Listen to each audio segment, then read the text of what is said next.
So we wanted to talk about business and competition. So, of course, I'm in the massage industry and education and the massage therapy community. So primarily I work with massage therapists, massage therapy clients. Then you work primarily in music, but you also deal with some education. And because of the nature of our work together, where you're helping me with video production, we have lots of conversations about, well, what do we shoot YouTube videos about? Because how much of your content, for instance, do you give away for free? All of it. And how much of your content do you sell? What's the difference there? And then how do you deal with that perception of competition? I mean, granted, you're only one of 10 musicians on Earth, right? Yeah. So if you take a 6 billion... I think there's 15 now. If you take a 6 billion population, you know, you've got what, half a billion, you know, probably. Yeah. No, I give away all of it for free right now. Eventually, some stuff will go up on iTunes. For a fee. Yeah, for sale. Right now, it's about, you know, creating an image of a place that people can go and enjoy themselves, because it's not just an image, it's a environment when you make a bunch of music and make a bunch of media, and the sales, I think, will come a little bit more naturally when people feel comfortable in that environment. What do you mean, like what environment? The environment of, well, you know, when you go to watch a movie, the goal is to get lost in the movie, right? When you go to a theme park, the goal is to get lost in the theme park and, you know, the experience. And for me, it's the same with music. I want people to enjoy all of what I do to the point that, you know, they feel like they can get lost in that world. And hopefully they'll want to, you know, reward me for that experience. So in that sense, you think of it more as like them paying you for what you put out because they built trust with you?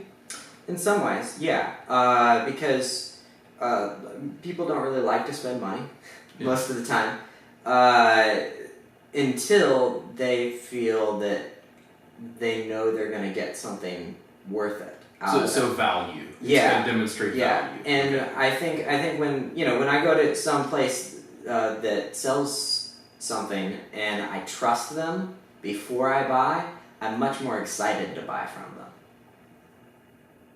So I want to establish that trust of I put out good stuff that people enjoy. So in other words, you're building that ongoing relationship. You're using YouTube videos, free content to build that ongoing relationship, and then when you finally have something for purchase, you sort of grease the wheels. Like you're already ready to buy. And people know it's going to be worth it. Yeah.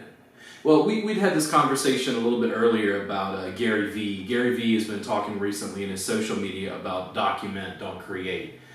And I suspect that's what he's saying. I've seen him say it in like a little blurb, like on Instagram maybe, and then on the YouTube video. And I suspect what he's getting at is, for instance, I teach Thai massage classes, so if I document the process of becoming a Thai massage teacher, putting out Thai massage materials, working on clients using Thai massage, by the time that content comes out, people are ready to buy it. And I assume that's what he's getting at when he says document, don't create. In the age of smartphones, videos don't have to be extremely polished. It doesn't have to look like Hollywood. There's something about the intimacy that comes along with, you know, sitting in my studio having this, interview with you that people actually like. It actually resonates for them. It feels more human, and it helps foster maybe what you're discussing, which is that relationship. Yeah, I think so. I mean, since you deal with music, this is one thing that I've heard musicians say when we talk about giving away free content. I look a lot at innovation and entrepreneurship in my industry, and there's a big chasm between body work, which is hands-on, and music, which can be recorded and then disseminated in the way that Napster did years ago. Napster was the first real innovation with music that I saw within my lifetime, where when I first saw it, I wasn't really blown away at Napster as a business. what I was blown away by is the fact that the technology had arrived and you knew that the music industry was never going to be the same ever again. Something had fundamentally shifted. In the same way that creating the phonograph to be able to record music initially had made such a huge shift that it created the music industry.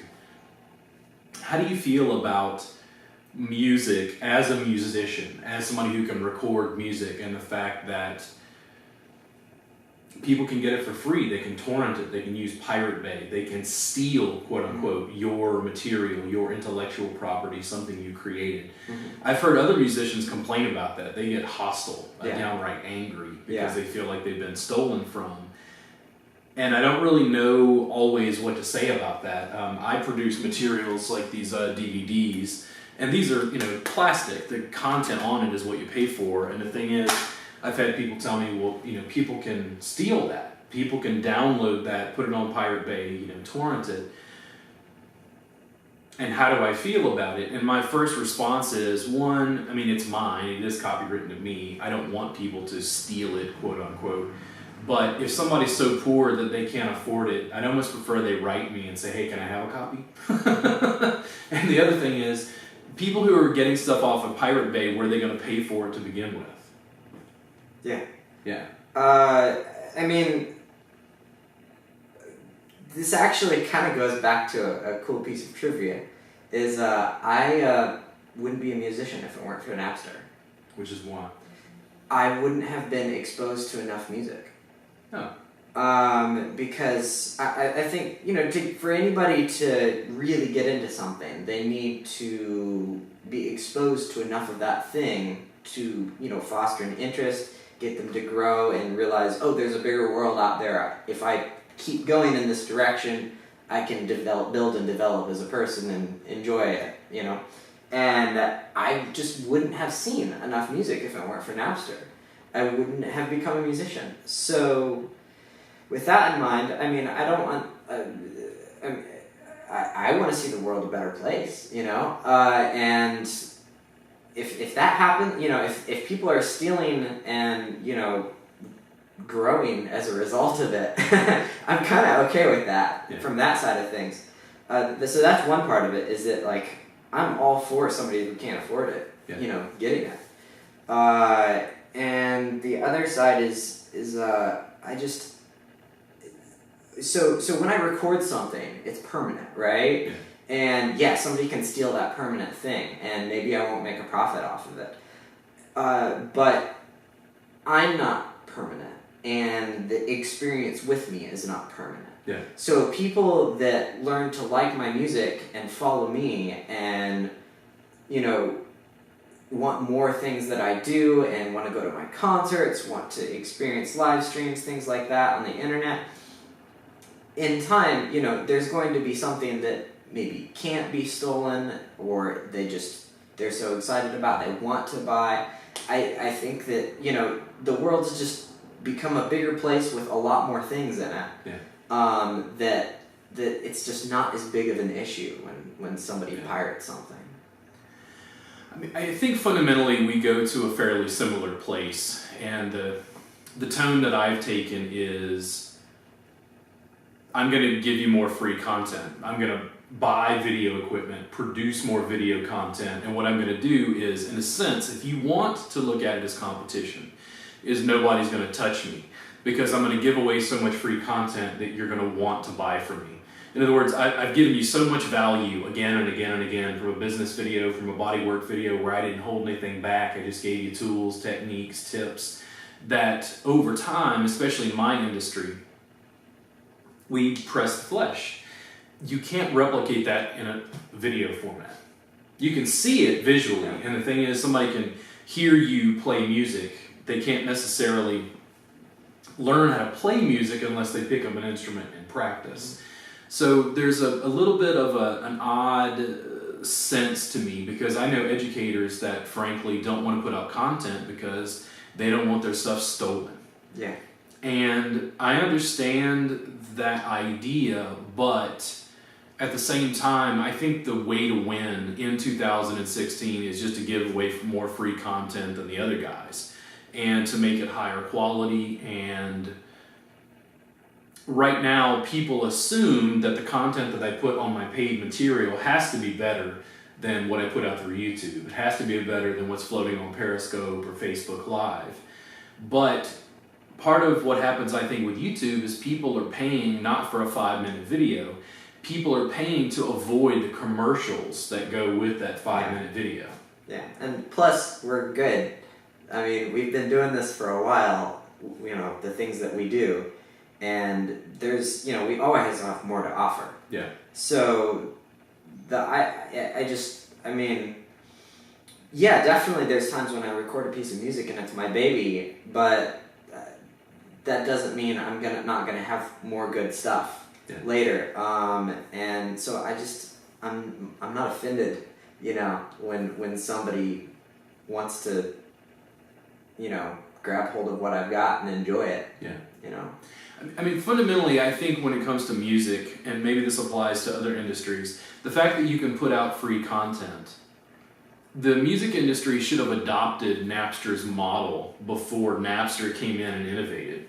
Mm-hmm. I've seen Gary Vee talk about the same thing with Airbnb and things like Uber, where why didn't the taxi industry come in and innovate and then bring it on first? Yeah. It's always somebody from the outside, because people on the inside, frankly, just get fat and lazy. They stop innovating because, you know, the Rolling Stones didn't have a reason to create something like Napster. They're already rich and famous from, you know, what they've done. So it gets to this point where I feel like the way to win as a musician, and I feel like the way to win as small content providers, is just to put out more content. That means that there's a constant stream through all of my social media, from Facebook, Instagram, Snapchat, Twitter, where I'm just putting out free stuff. The free workbook is on my website. The free workbook is small enough people can torrent it, people can share it, but what do I do? When I put out a Thai massage workbook, the problem isn't that there are so many other Thai massage teachers. The problem isn't that there's so many Thai massage workbooks, videos out and available. There's all this competition. No, the problem is the bulk of the American populace doesn't know what the hell Thai massage is. Yeah. And when I put out a free workbook, in a small sense, that's innovation. Yeah. Because nobody thought to just put out a free workbook, to spend thousands of dollars, develop something, write it, and just give it away for free for an email. Yeah.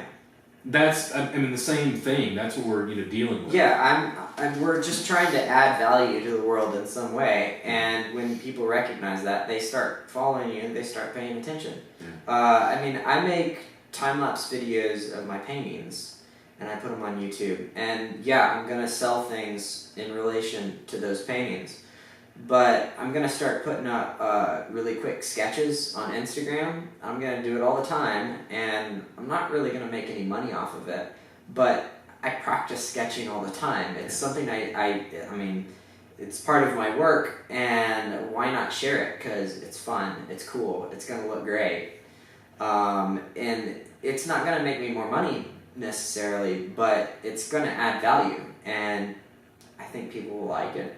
I hope. Yeah. Yeah. The building a following. I talk to massage therapists consistently on the Facebook group Massage Entrepreneurs. I'm an admin there. And massage therapists come in and ask how to build their business. And half the time they're completely confused because I keep saying give away free content. In fact, I've told them on the group, I want you to give away so much free content that other massage therapists hate you. And I've had massage therapists get angry at me for saying that. But I still think it holds, because the illusion is one of competition. And if you look at the population of licensed massage therapists in the United States, which I believe is around 300,000, there's over 100 clients per massage therapist in the United States. Something like that, or 1,000, some crazy number.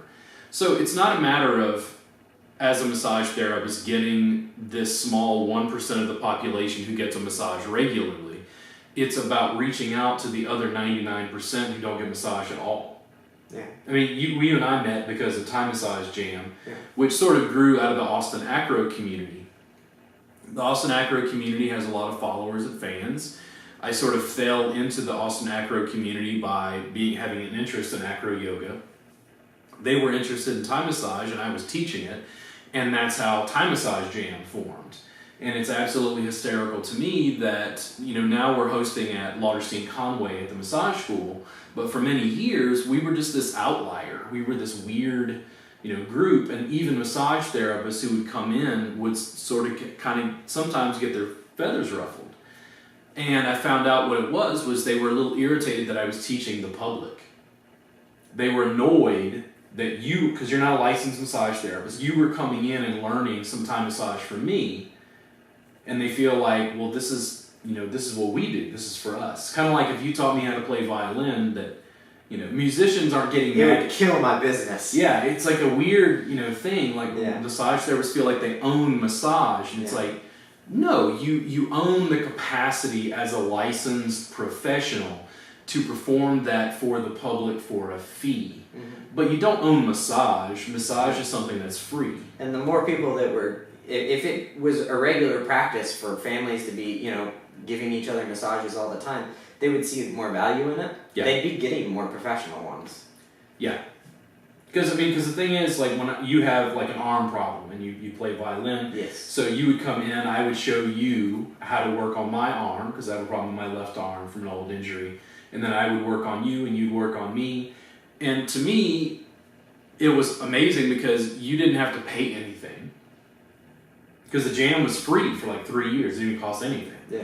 So you got free education. It increased your, well-being. And then little did I know that, years later you would be helping me shoot videos, right? Mm-hmm. Because it became like a business connection. And that's part of what people don't understand about the give stuff away for free, where they get mad on the entrepreneurs group. Like, how can you give away so much free content? How do I, as a massage therapist, how do I give away free content to draw clients? I don't understand. Mm-hmm.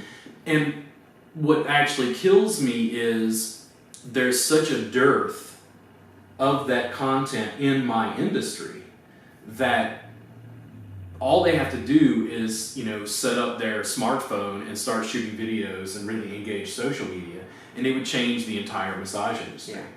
And that's that whole be nice to people and they'll be nice to you thing, it still applies. Yeah. It's just amazing to me because I continue to talk about that. Like I said, when I told people, give away so much free content, other massage therapists hate you. It's because massage therapists will get angry at a person who is excelling and whose practice is full, and they can't understand that it has less to do with the quality of their body work and more to do with the quality of their marketing and their business. Yeah, you have to connect with people. Yeah. Well, and the thing is, that's what just kills me, because we're not getting paid to shoot a video talking about business and talking about perceptions of competition and intellectual property in the digital age. Yeah. But the thing is, if I float this through my channel, let's say I've got 1,000 followers on my Facebook followers are going to meet you. I'm going to be able to post your links to your social media, and the people who are interested in that are going to be able to follow you. But I don't feel like there's competition, because all my people are going to leave and start following Josh instead of me. No, they're likely to follow both of us more closely. And yeah. Because you want to be part of a world, right? You want to be, we're your friends. We're on the internet, but we're your friends. And, we want to follow you. You want to follow us. That's connection. That's what it's all about. And, we can do it in the real world. We can do it on the interwebs world, which is also real. But we want a connection. It sounds cliche, but that's all it is. It sounds cliche because it happens over and over again, because it's real life. And if we connect online, if we connect in real life, we're gonna want to be even more. We're gonna want, every time we get a connection, we want more of a connection. Yeah. So it doesn't hurt anybody. Don't forget to subscribe, yo.